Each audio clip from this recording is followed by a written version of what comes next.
Welcome to Changing Higher Ed, a podcast dedicated to helping higher education leaders improve their institutions. With your host, Dr. Drum McNaughton, CEO of The Change Leader, a consultancy that helps higher ed leaders holistically transform their institutions. Learn more at thechangeleader.com. This episode of Changing Higher Ed is sponsored by Perdea Education, a national leader in online student recruitment and enrollment services, providing institutions enrolled students risk-free on a performance-based model with no long-term contract. If your online programs could benefit from incremental online student enrollments, visit PerdeaEducation.com. That's P-E-R-D-I-A education.com. And now, here's your host, Drum McNaughton. Thank you, David. Our guest today is Henry Stoever, CEO of the Association of Governing Boards of Universities and Colleges. Henry joined AGB about 18 months ago, coming from the National Association of Corporate Directors, and brings to AGB a deep understanding of the importance of citizen governance and a wealth of experience in building on the strengths of a member-focused organization. Henry graduated from the U.S. Naval Academy, my alma mater, and served in the Marine Corps following graduation. He earned an MBA in Marketing and Strategy from the Kellogg Graduate School of Management at Northwestern University and serves as a trustee for the United States Naval Academy Foundation's academic and scholarship programs. Well, Henry, welcome to the show. Glad to be with you, Drum. I've been looking forward to this. I think we're going to have a great show talking about the future of higher ed governance. Big topic. Well, it sure is. I personally prefer the descriptor of the future of board leadership because governance, in my view, that word can be interpreted in different ways and can be implied in different manners. And the key, from my perspective of what we're talking about, is strategic board leadership. So I'm really excited to talk to you about strategic board leadership, Jerome. Sounds good. Well, we'll change the topic to strategic board leadership, which makes a lot of sense. We both come out of the background of sitting on boards before, as well as the National Association of Corporate Directors, which I don't know about you, but what I'm seeing is the board governance, the board leadership for higher ed is changing. It's not what it used to be. You're right, and it can be interpreted in different ways. Number one, if you compare between corporate boards and trustees and board members of higher education, they're similar roles, but very different.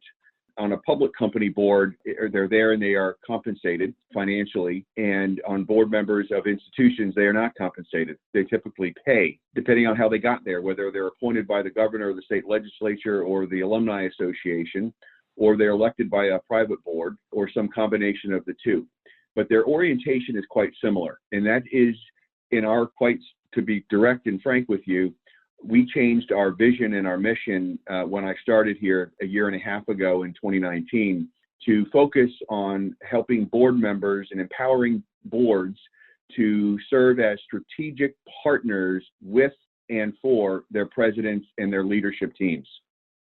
So in the past, AGB has been focused primarily on strengthening governance.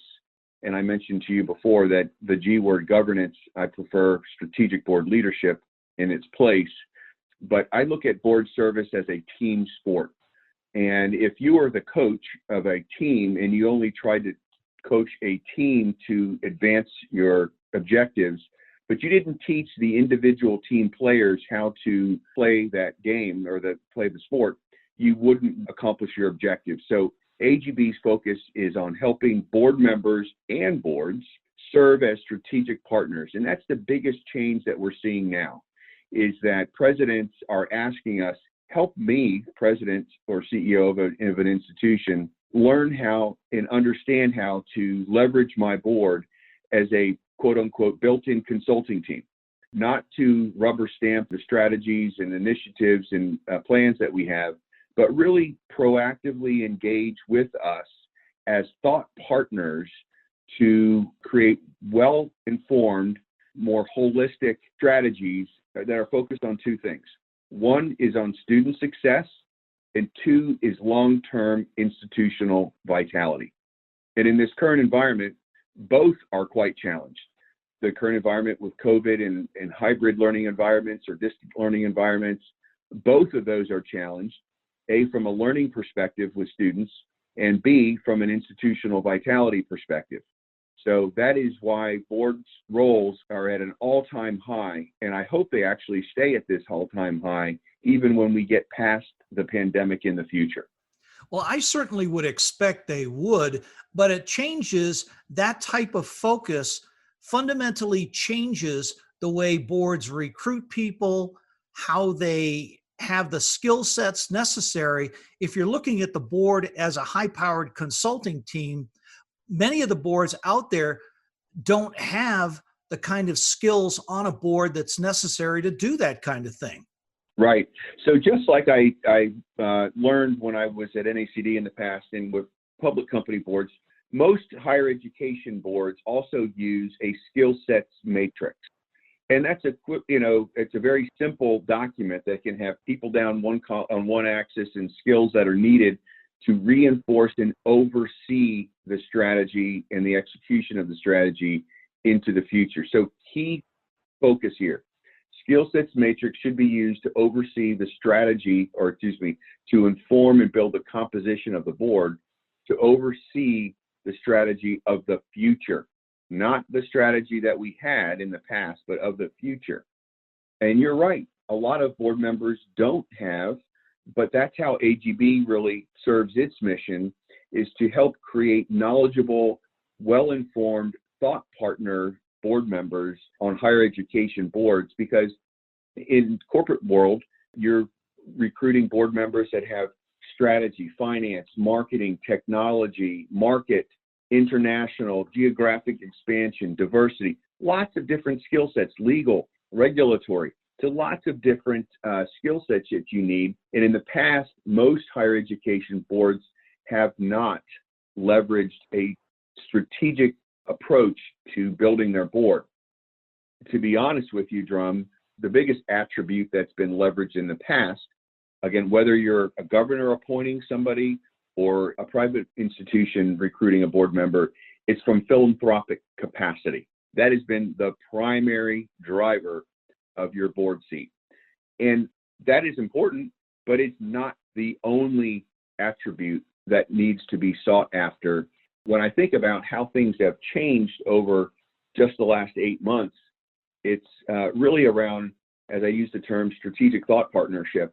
And boards have met much more frequently than they ever have in the past. I've spoken with some board members that have met 35 or 40 times in the last 8 months. That's almost once a week.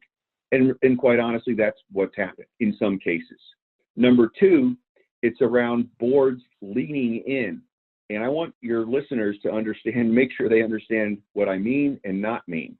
I mean, from an oversight perspective, boards need to partner with their leadership teams as opposed to leaning in, meaning doing the work of the management team. Clearly, that is not the case.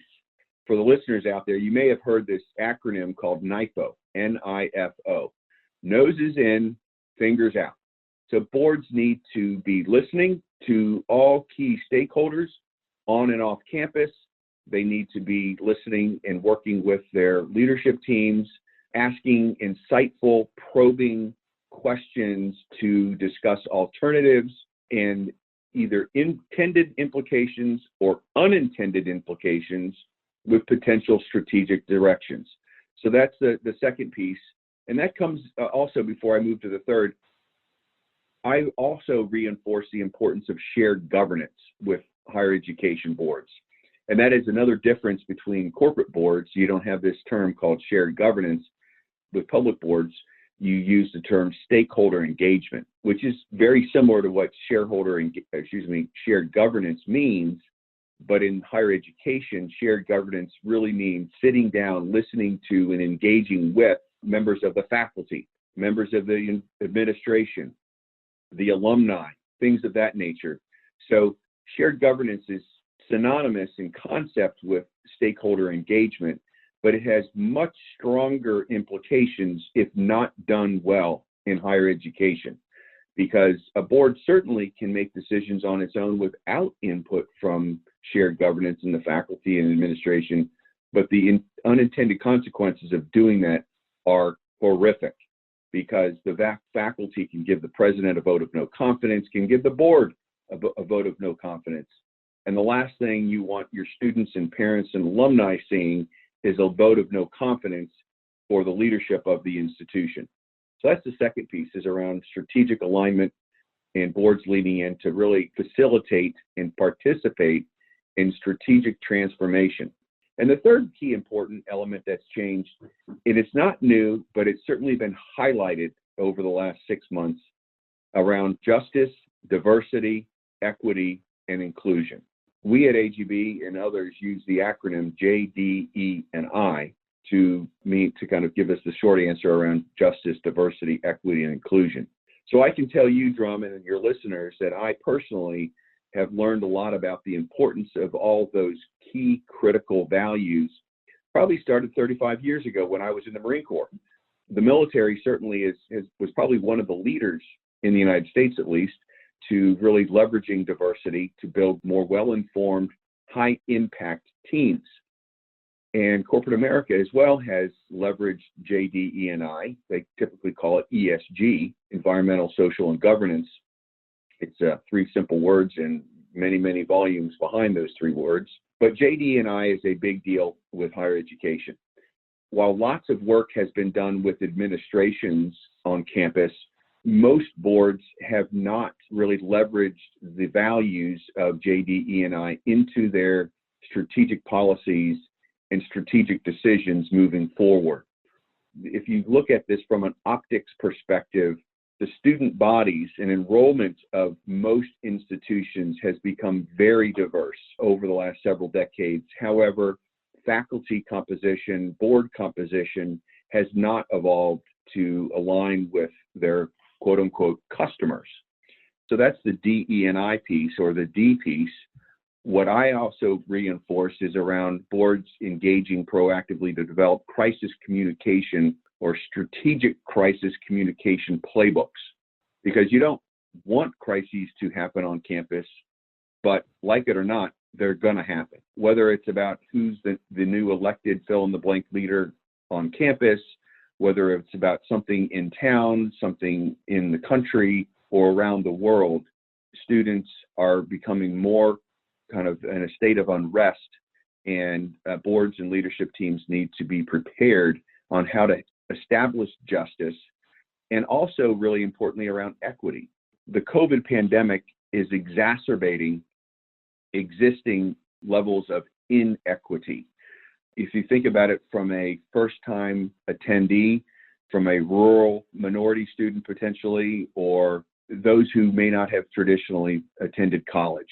Higher education institutions have made great strides over the last couple of decades to improve that, lots of room to go, but the COVID pandemic has put it in reverse, because those communities unfortunately have been overweighted in the negative impacts of the pandemic. So anyway, a lot going on there, but if I summarize these points, Drum, it would be around strategic partnership and engagement. Number 2, around proactive strategic transformation with the board and the president, with shared governance and inclusivity. And number 3, the board's involvement from a JDE&I perspective to ensure that their policies are manifest throughout campus and all programs. And with all these points, the basics of their fiduciary duties hasn't changed.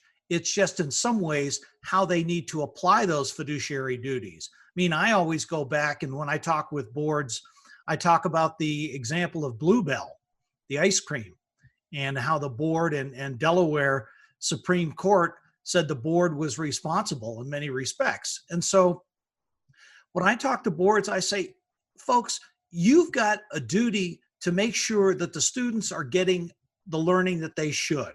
You know, the students should be first and foremost in your mind.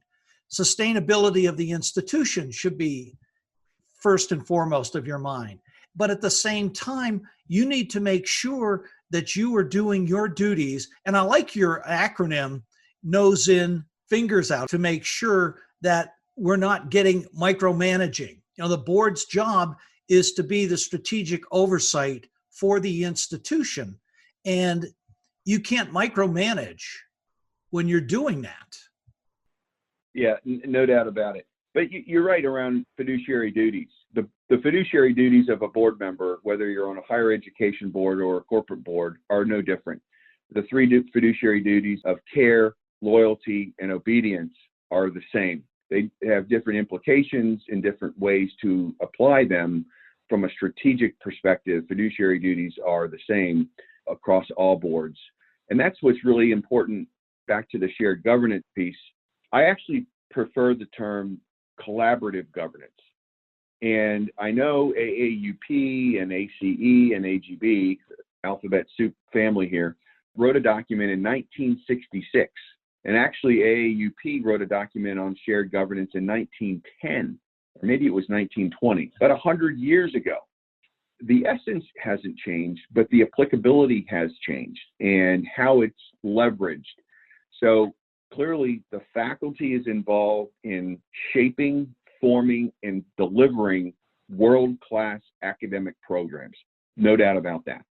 And the board needs to oversee academic quality. Just like in a corporate board, if I was the product manager and you were a product manager, Drum, the board would not be saying, we need more blue things and more round things or more of these things. But the board needs to say, what are our objectives? What are our strategic priorities? Or maybe I should start out with, what is our vision? Our vision, our mission, our key strategies, and key outcomes. Then that's where the kind of the lines of bifurcation emerge, because you have the product leaders. And if you consider faculty, the product leaders, they are the experts in creating academic curriculum, no doubt about it. And the board does not need to get in there. And that's clearly a NIFO thing. You want to have noses in, fingers out, and understanding what is the access, i.e. how many people are engaging in which curriculums, what are the outcomes, what are the workforce preparation expectations from employers. And that actually is another point, Drum. I'm sorry for going on and on here. But different stakeholders, i.e. parents and students and faculty members, have different viewpoints, and that's okay to have different viewpoints. And that's the beauty of a strategic relationship, is listening and actually hearing, not just listening, but hearing why those views are different. So if I, as a parent, am paying $50,000, $60,000 a year to send my kid to go to school, I'm certainly looking for some ROI out of that deal. Or if you are an individual student borrowing that much, you need to look at some outcomes. So more and more people are looking for workforce preparation outcomes. At the same time, we do need to make sure that we are creating lifelong learners, or creating the ability for our graduates to become lifelong learners and very collaborative participants in society. And what's very interesting is the importance of a liberal arts education versus a pure, call it a STEM education. What I've learned is that frequently a liberal arts major may exceed the outcomes of a pure STEM major or a non-liberal arts major, because he or she has the capacity to engage with and build great teams, great service, great brands, and great followings that the non-liberal arts may not be able to do. So you think of it kind of in a very technical perspective. If you were a technical coder, and for example, my son is he's a blockchain engineer, and he is an amazingly smart kid. I'll never know what he knows about blockchain and technology, but I know a hell of a lot about leadership. At the end of the day, the combination of technical expertise and leadership capacity, that's what builds fantastic organizations, and you need the two. But if you could infuse those two things in a single brain, in a single person, then you have a fantastic outcome. And that's the beauty of higher education. You need the workforce expectations, you need to deliver around employers and students and parents' needs, but also the faculty's desires to create lifelong learners that are creative, collaborative, and insightful when they do leave campus and go enter into a job of some sort. They need to be able to do that in a wonderful way. So I think the benefits of shared governance can be applied in this context because you're creating lifelong, wonderful learners. Well, I think the higher ed boards and the higher education executives have probably the toughest jobs of any board members and any executive team, because you don't have one product, or you do in some ways. You have a student who is your product, but there are so many different manufacturing processes that you can use, i.e. different curriculum, and you've got multiple customers. When I talk about positioning with teams, positioning, answering the question, what's the one thing that's unique, different, and better about us in the eyes of the customer versus the competition in the marketplace that has them doing business with us? Now, if we parse that down, in the eyes of the customer, higher ed has three different distinctive customers. One, you've got the student. Two, you've got the parents. And three, you've got the people who are going to employ your students. Part of the challenge that I have seen with boards is boards really, one, they don't know who their customers really are. Second, they don't have the skill sets there to be able to understand what's going on. I mean, I've seen multiple boards who, especially in Christian higher ed, is made up 80% of pastors. And it's great from that perspective, but you don't have the marketing, you don't have the higher ed expertise on the boards to be able to do that oversight, those fiduciary duties that are necessary. And you talked about the need for boards to be more proactive from a strategic communications when what we call a whoops happens. How can they be right there and have planned ahead? If you don't have those skills on the board, then how can you go ahead and have a plan that's going to make sense unless you've taken the full input from the administration? And that puts things backwards. It's one of those conundrums that I see, and I'm not sure how boards are answering this adequately at this point. Yeah, so let me try to dissect your commentary there, because I think you had about 3 or 4 things kind of bundled in there. Sorry about that. Your first, no, they're all good. I think they're all good top discussion areas. The first thing you mentioned is the difficulty or the challenges of the incredibly challenging role of a president of an institution. Now, you said president and boards, but I'm going to break them into 2 different buckets, because you're right. They both have challenging roles. The role of a president has never been more difficult than it is today. Even in, I'm going to use the term peacetime, i.e. pre-COVID, or in a non-crisis environment, we go through these crises. We had 9/11, and we had the Great Depression, and et cetera. And now we have a pandemic in conjunction with a social crisis. So if you're a CEO of a company, the company, call it, will shut down on Friday afternoon, okay? And your employees go home for the weekend. Well, as a president of a university or college, your employees or your customers, your students, in the old days, didn't go home because it's a residential campus, and you have faculty and staff and students are all there 24/7. So the job of a president is harder, I believe, than any job on the planet, unless you're in the military and you're in a wartime situation and you're on call 24/7.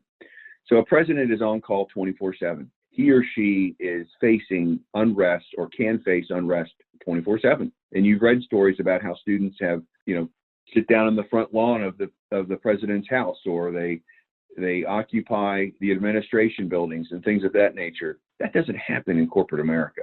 But anyway, so you're right. The job of a president has never been more challenging. At the same time, the roles and expectations of board members have never been more challenging as well, because when a president and CEO of an organization is confronting major challenge, he or she needs significant help. And that's why I said before, AGB is focused on helping board members and boards serve as strategic thought partners with their presidents in order to create favorable outcomes within the context of student outcomes and long-term vitality. That was that first piece. The second piece you mentioned was around customers. It's interesting that different people have different views on this depending on the type of institution. So if we think about the Carnegie classification about R1s, R2s, et cetera, some institutions say, you know what, our primary role is research. Secondary is teaching. Others flip that around. Primary could be teaching. Now, at the end of the day, the commonality is students. And we're trying to create lifelong learners that are competent, capable, and willing to be favorably engaged in creating accretive outcomes with organizations that they become employed with. Makes a lot of sense.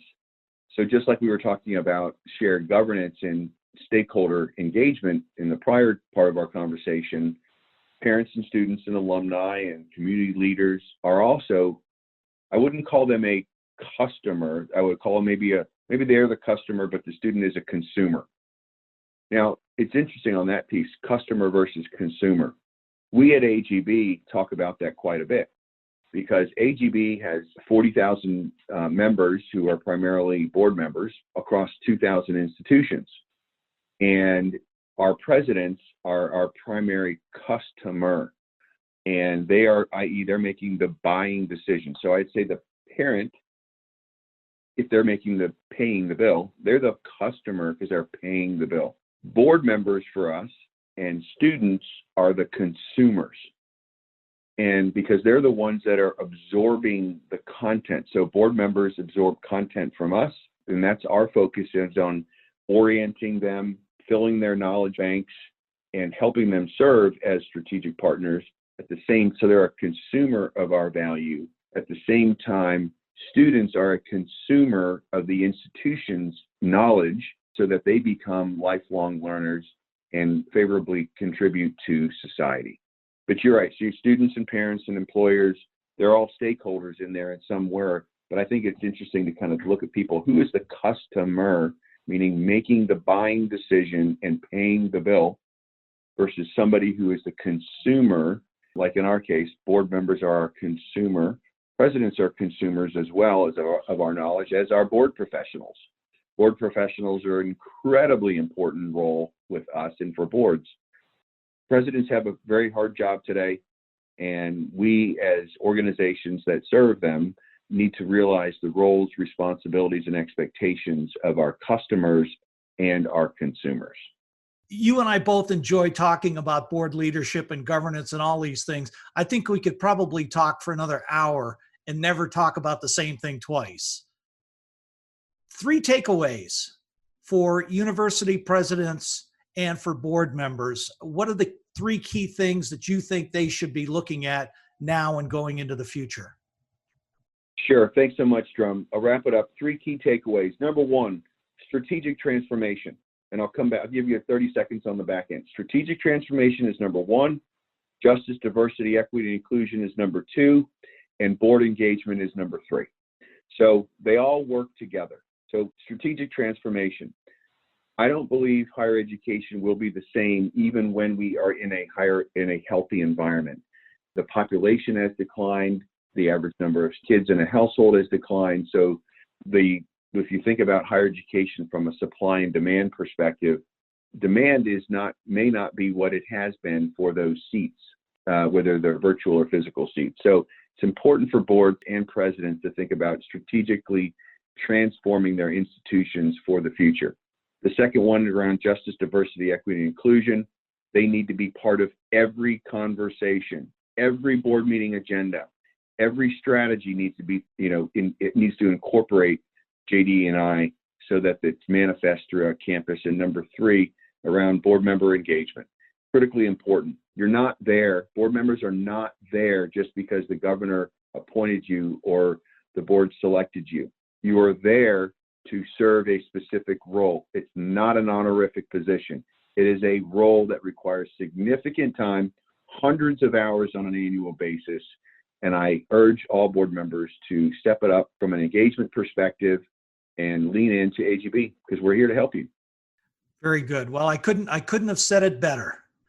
Well, that brings me to one last question. What's next for you, Henry, or AGB? What are you guys looking at? What's the future look like? Our strategic priorities, we have 3 of them. One is JDE&I. We have made that our number 1 priority because we realize that the future of our economy, our future of our society, the future of our democracy hinges on our ability to create a society where everyone is treated with respect and dignity. And so if you read the first line of our JDE&I initiative, it says, we aspire to a world where everyone is treated with dignity and respect. And we aspire to a better world for everyone. And I believe that not only education, or that higher education is not only the one key enabler, but so is the military and other organizations in corporate America. We collectively are working on this as a partner. What's interesting is that our board members of higher education serve in either as executives or board members of other companies. So our board members, our AGB's 40,000 members, are force multipliers in society, not just for higher education, but for their companies. And so we think about what we're trying to do. So that's number 1. Number 2 is we are going to continue to focus and create more practical, easy to consume resources for our members. And those are focused on what we call the principles of trusteeship. Probably by April of 2021, we're going to launch a resource called the Principles of Trusteeship. And the Principles of Trusteeship are focused. Remember earlier I said board service is a team sport and the team members are called board members. And so this is the first resource that AGB has created in its 100-year history, focusing on the individual attributes and the individual behaviors that world-class effective board members can utilize to create amazing strategic leadership boards. That's where we started, strategic leadership. And the third piece is around engagement in strategic transformation. This is a long-term project, creating institutional strategies that are uniquely distinct. I know those words are synonymous, but they're uniquely distinct from their peer sets, their competitors, so that, i.e., from the institutional perspective, they're distinct from their other similar institutions, so that I, as a customer or consumer, when I'm considering attending this group of institutions for college, for my learning, the board and I can create a distinct value proposition so that the students select us as opposed to somebody else. So those are my 3 things: JDE&I, strategic engagement, and the principles of trusteeship. Those sound great. Well, Henry, thank you for being on the program. It's been very informational. I'm sure the listeners are going to really enjoy hearing your perspectives and where AGB is going. You guys provide such an incredible service, and thank you so much for taking time to be with us. Thank you, Drum. It's been a pleasure joining you. Thanks for listening this week. And a special thank you to this week's special guest, Henry Stoever, CEO of AGB, and for his sharing his thoughts on the future of higher education governance. I also want to give a special shout out to our sponsor, Perdea Education. Visit Perdea Education, that's PERDIA education.com, to learn how they can help grow your online student enrollment through a performance-based model with no risk or long-term contract for your institution. Our next guests are Steve Ferguson and Jay Patel of SLR 67, a new and innovative way for students to pay for their education. This is something that's brand new, just coming out, and you don't want to miss this one. Changing Higher Ed is a production of The Change Leader, a consultancy committed to transforming higher ed institutions. Find more information about this topic, along with show notes on this episode at changinghighered.com. If you've enjoyed this podcast, please subscribe to the show, and we would also value your honest rating and review. Email any questions, comments, or recommendations for topics or guests to podcast@changinghighered.com. Changing Higher Ed is produced and hosted by Dr. Drum McNaughton, post-production by David L. White.